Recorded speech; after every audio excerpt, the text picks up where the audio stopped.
courant. Tout à fait. Tout à fait. Tout ce que je dis, là, je suis pas plus trop. Là, je peux pas me permettre de raconter des conneries avec la page que j'ai fait, avec le groupe que j'ai fait. Là, je suis carrément pris en direct, là. Actuellement, de soutien, non, on n'en a pas. On a des gens qui sont là, qui se comprennent, et du vrai soutien, non, il n'y en a pas, ouais. D'accord. D'accord. Mais ça n'empêche pas d'avancer, là. Oui, bien sûr, bien sûr. Écoutez, si vous estimez que vous êtes dans votre droit et que ce que vous dites est juste et vrai, moi je vous encourage aussi à aller de l'avant et à faire éclater la vérité. Hein. Il y a une justice en France, elle est faite pour ça et il faut que la vérité éclate.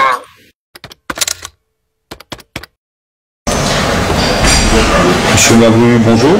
Oui, bonjour. Alors, je me présente, je suis Monsieur Mabru Franck. Alors, je suis victime d'une escroquerie en bande organisée, avec détournement d'argent, pardon. J'ai créé une page et un groupe Facebook qui s'appelle Victime d'escroquerie. Alors voilà, je vais commencer par vous raconter mon histoire. Alors, j'avais une entreprise qui s'appelait Le Poulet Délicieux. Je faisais les marchés, ça marchait plutôt bien. Et suite à de gros problèmes que mon comptable a fait, il a fait des fautes professionnelles, je me suis retrouvé en liquidation judiciaire. Suite aux fautes professionnelles que ce professionnel a fait, je l'ai attaqué en justice. Il a été condamné à un préjudice financier. Et suite à ça, il a fait un chèque à l'ordre de mon avocat. SCP, je ne dirais pas le nom, je n'ai pas le droit de dire le nom. Ce chèque, on l'a vu, puisqu'il a été fait devant nous, écrit devant nous et remis devant nous. Donc par rapport à mon comptable, je ne sais pas s'il a payé le restant de la somme, parce qu'il n'avait pas tout payé. Une autre chose, j'ai subi par des proches de la famille, proches de nous, plusieurs, on va dire, escroqueries, puisqu'ils ont fait des crédits au nom de ma compagne et de moi-même, comme par exemple, ils ont acheté un véhicule, ils ont acheté aussi beaucoup de jouets dans un magasin spécialisé dans le jouet.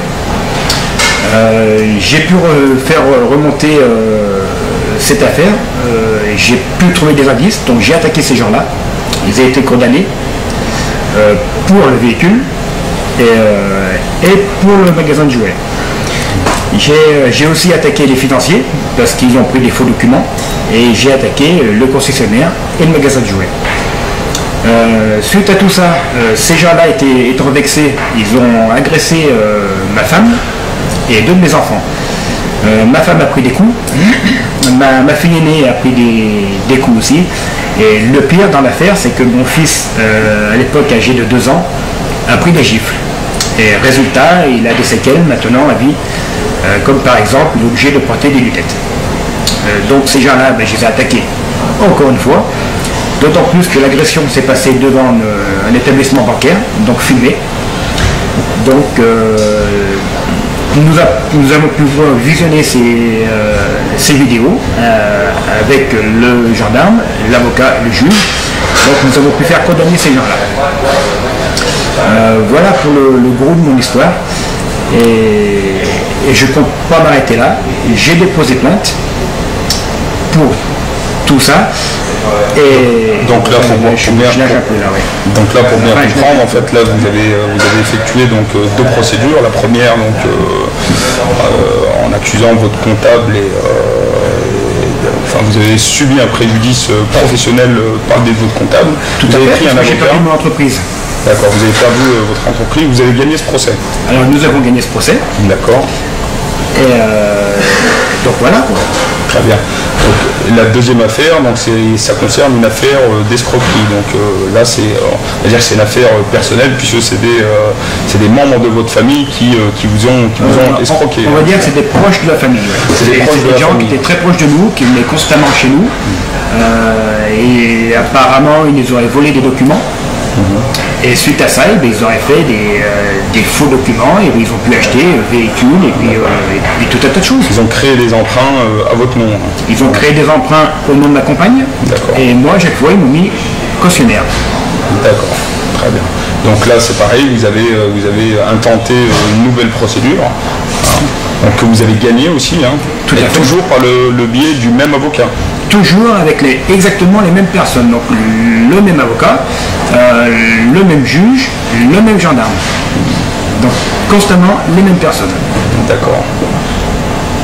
Donc suite au dépôt de plainte pour une escroquerie à un organisme bancaire, donc vous avez effectué une deuxième plainte pour agression sur ces mêmes personnes, c'est ça?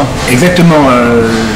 Ces gens-là, ça leur a pas plu que je dépose plainte contre eux par rapport au véhicule acheté et puis par rapport à tout ce qu'ils ont fait. Donc ils vous ont agressé physiquement. Voilà, et pour se venger, ils ont agressé ma compagne et deux de mes enfants. D'accord, donc je suppose que vous avez de nouveau porté plainte pour coups et blessures. Bien sûr, il y a coups et blessures, donc forcément j'ai déposé plainte. Et toujours pareil, c'est le même gendarme qui a pris notre dépôt de plainte, accompagné de notre avocat et du même juge.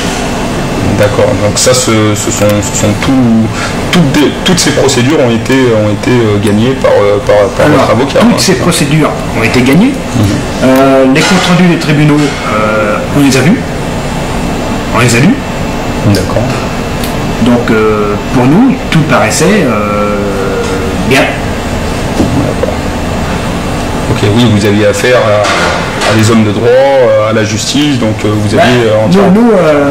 Bon, c'est quand même la justice quand on a affaire à un juge, quand on a affaire à un gendarme et un avocat, et forcément, on leur fait confiance. Donc nous, on a fait confiance à ces gens-là. On a tellement fait confiance à ces gens-là que quand ils nous disaient faites-nous confiance, laissez-nous vos dépôts de plainte, laissez-nous les comptes rendus des tribunaux, ils sont plus en sécurité chez nous. Donc nous, on a fait confiance, on leur a laissé absolument tous nos documents. Et il s'avère qu'à l'heure actuelle, tout a disparu. Plus personne ne connaît.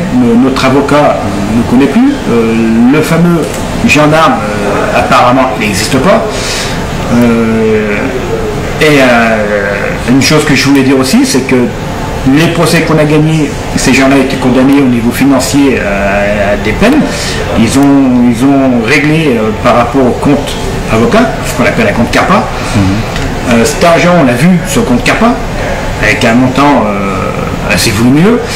Et à l'heure actuelle, ce compte CARPA, il n'existe plus. Donc où est passé mon compte CARPA, tout simplement, où est passé mon compte CARPA. D'accord, donc vous êtes en train de nous dire en gros que vous avez gagné toutes les procédures pour un montant qui avoisinerait les... Alors on a gagné toutes les procédures qu'on a faites, et le montant total au niveau du compte CARPA était à peu près d'1 million d'euros. D'accord, donc 1 million d'euros, donc aujourd'hui vous n'avez plus aucune trace ni aucune nouvelle de cet argent, vous avez jamais été indemnisé, c'est ça? À l'heure actuelle, on ne connaît pas. Donc le compte CARPA, le montant qu'on a vu, donc pratiquement 1 million d'euros, il est introuvable. Pourtant, on a quand même vu des paiements par chèque. On a vu aussi de l'argent sous scellé, à mon nom. Voilà, donc tout a disparu. Quand je téléphone à mon avocat ou quand je fais des courriers, ils ne répondent pas. Donc j'écris au juge, il ne répond pas. J'écris au gendarme, à la gendarmerie, ils ne répondent pas. Donc plus personne ne connaît. J'écris aux officiers de justice, on ne répond pas. D'accord, c'est quand même incroyable votre histoire. Donc vous êtes en train de nous dire que les gens, des fonctionnaires de l'État, là on met en lien donc un huissier de justice, un juge, un commandant de gendarmerie, c'est ça, des gendarmes, tout à fait, oui. un avocat, enfin une avocate, voilà. Qui aujourd'hui ne savent apparemment qu'ils ne vous connaissent pas, c'est ça? Là ils ne connaissent plus. Ils vous connaissent plus. Quand moi je fais des courriers à mon avocate, déjà elle ne me répond pas. Elle m'a répondu une fois comme quoi elle ne me connaissait pas. Du tout. Alors que j'avais quand même un compte CARPA d'1 million d'euros. Donc cette dame a étudié vos affaires, donc a engagé toutes ces procédures à votre nom. Hein. Tout à fait. Et aujourd'hui, après la remise des gains par le biais du compte CARPA, on vous dit qu'on ne connaît pas de Monsieur Mabru. Voilà, Monsieur Mabru n'existe pas. Si on regarde tout ça de près, il n'y a jamais rien eu. Alors il y a eu des paiements par chèque, donc c'est pas compliqué à retrouver. D'accord. Il suffit qu'il y ait une enquête pour qu'il retrouve. Donc le chèque, il n'y a pas pour longtemps à retrouver. Les CD qu'on a vus, avec l'argent qu'on a vu à mon nom, c'est pas compliqué à retrouver. Les courriers que mon avocat a fait, par exemple à la Poste ou à d'autres personnes, c'est facile à retrouver. Mon avocat a envoyé mon compte CARPA à un huissier de justice de la Tour du Pin, par mail, c'est facile à retrouver. D'accord. Ces éléments-là, vous les avez? Ces éléments, on les a pas. On les a pas. Seulement, il suffit que les enquêteurs m'écoutent. Il suffit de faire une enquête par rapport à mes dires et on va retrouver. Et il n'y en a pas pour longtemps. Et moi, j'appelle ces gens-là parce que j'ai quand même attaqué 13 personnes. Il y a 2 avocats, 2 huissiers de justice, juges, gendarmes. Donc au total, il y a 13 personnes. Pour moi, c'est des escrocs. D'ailleurs, dans ma page et dans mon groupe, je l'appelle les escrocs. Parce que vous avez créé une page sur Facebook, donc vous avez un comité de soutien, vous avez de nombreuses personnes qui vous suivent et qui connaissent votre histoire. Pardon. Ben là, j'ai créé une page Facebook où j'ai pas mal de gens qui me soutiennent. J'ai aussi un groupe où j'ai plus de 500 membres, donc ça commence à bien bouger. On commence à parler de mon affaire dans pratiquement toute la France. J'ai appris ces jours qu'à Marseille on parlait de moi, donc ça fait plaisir. Et je ne m'arrêterai pas là, je veux que la vérité éclate. Et je fais tout pour que la vérité éclate. D'accord, très bien. Donc aujourd'hui, vous n'avez plus aucune nouvelle de toutes les investigations que vous avez pu faire, hein, c'est ça hein? Alors, on a reçu, par rapport à mon dépôt de plainte, j'ai reçu un avis de classement de la part du procureur de la République de Bourgogne-Jallieu, alors qu'on apportait beaucoup d'éléments. Et je demandais au procureur de faire des recherches sur telle et telle chose, comme par exemple le chèque. J'ai demandé aussi au procureur de faire subir un interrogatoire. Et le procureur n'en a pas tenu compte, il a préféré classer l'affaire sans suite. Mais j'ai fait appel à la décision du procureur de Bourgoin. Donc ça concerne la dernière affaire, donc le dernier dépôt de plainte qui concerne donc une escroquerie en bande organisée. Donc vous inculpez donc ces 13 personnes, tous des fonctionnaires ou quasiment tous des fonctionnaires de l'État, hein, ouais, c'est ça hein? C'est tout à fait ça. D'accord, donc vous avez reçu donc une lettre du ministère de la Justice vous disant que l'affaire a été classée sans suite. J'ai reçu un courrier du procureur de Bourgoin. Du procureur de Bourgoin, voilà. D'accord. Voilà, qui a classé mon affaire sans suite. Mais j'ai fait appel. Par contre, j'ai fait plusieurs courriers à différents ministres.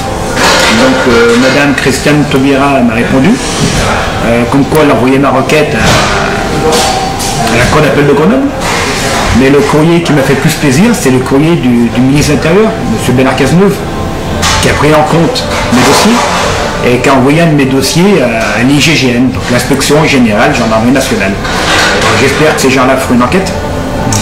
Et j'ai écrit à mon tour à l'IGGN et je leur ai demandé de me faire subir un interrogatoire. Donc je demande moi à l'IGGN de me faire subir un interrogatoire sur mes dires. D'accord, pour faire éclater la vérité. Pour faire éclater la vérité. D'accord. Pour que ces escrocs soient condamnés. D'accord. Donc la question aujourd'hui, c'est où est passé cet argent, pourquoi on ne vous connaît plus du jour au lendemain. Tout à fait. Donc à savoir qu'on a falsifié et puis on vous a volé, hein, enfin on vous a usurpé toutes vos preuves. Parce qu'aujourd'hui, il faut bien que le public comprenne que vous êtes victime un peu de ce réseau, j'ai envie de dire. Hein.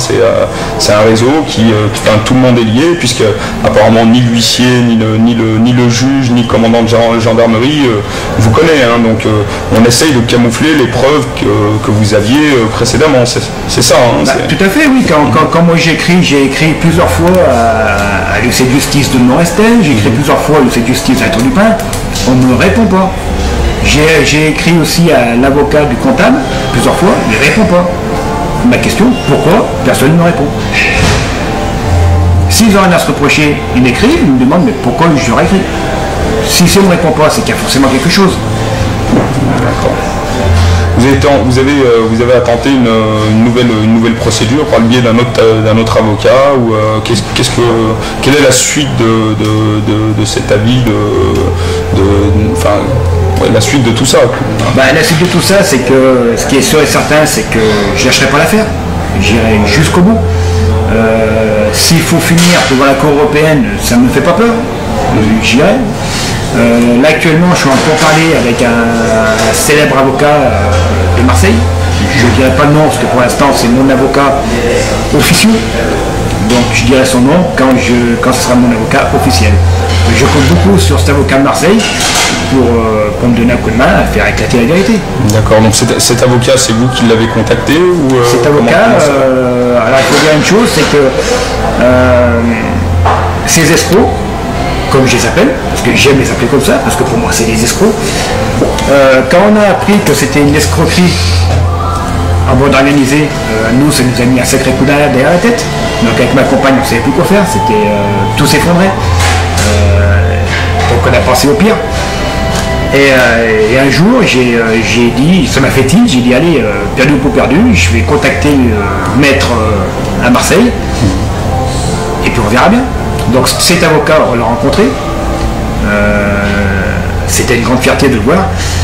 Et depuis, on se contacte régulièrement par téléphone. Je l'ai eu ces jours au téléphone, et il m'a dit qu'il me suivait. Donc maintenant, j'espère signer au plus tôt avec lui. D'accord. Il avait connaissance déjà de cette affaire, il en a eu vent, Alors, maître est au courant de mon affaire, parce que je lui ai fait parvenir tout mon dossier, en sachant que mon dossier il fait plus de 800 pages. Alors j'ai fait parvenir mon dossier petit à petit, qu'il puisse bien étudier et comprendre le problème. Alors il a très bien compris le problème. Au début, il a eu du mal à me croire, parce que forcément c'est une histoire qui est incroyable, c'est impensable. Donc à force de lui apporter des éléments, à force de lui apporter des preuves, maintenant il nous croit à 200%. Donc maintenant j'ai confiance et je ne m'arrêterai pas. Très bien. Monsieur Mabru, merci beaucoup. Donc ça c'est le premier épisode.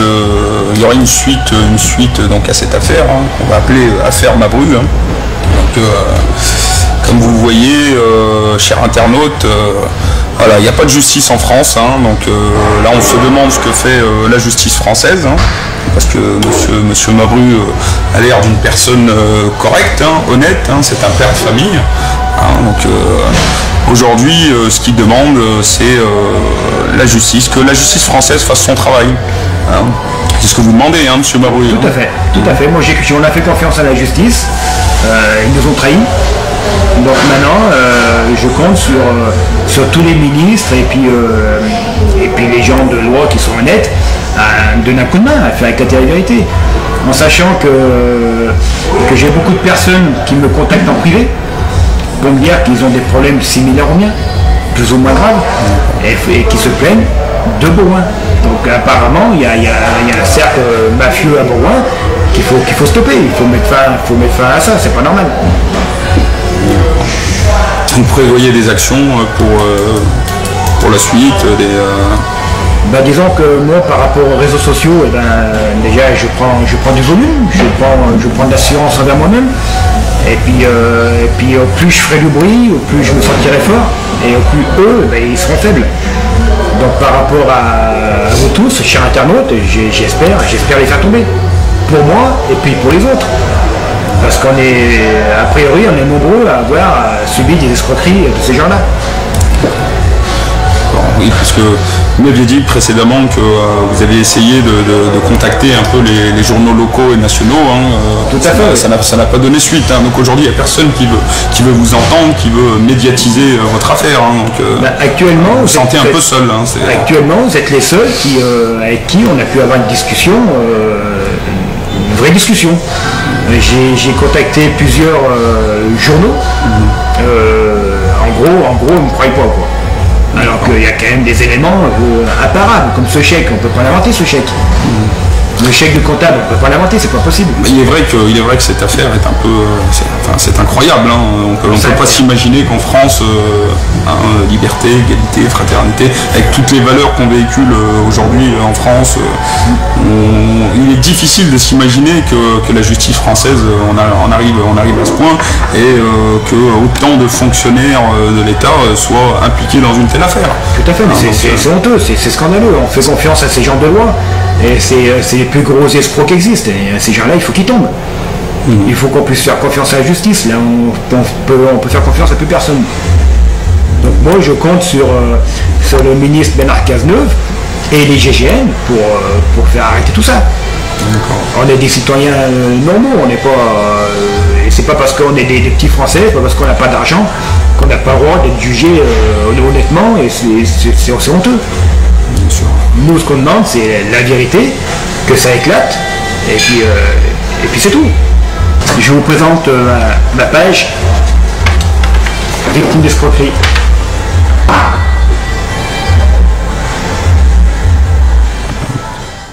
Suite à mon dépôt de plainte que j'ai fait contre, j'appelle mes escrocs, dépôt de plainte pour escroquerie en bande organisée avec détournement d'argent.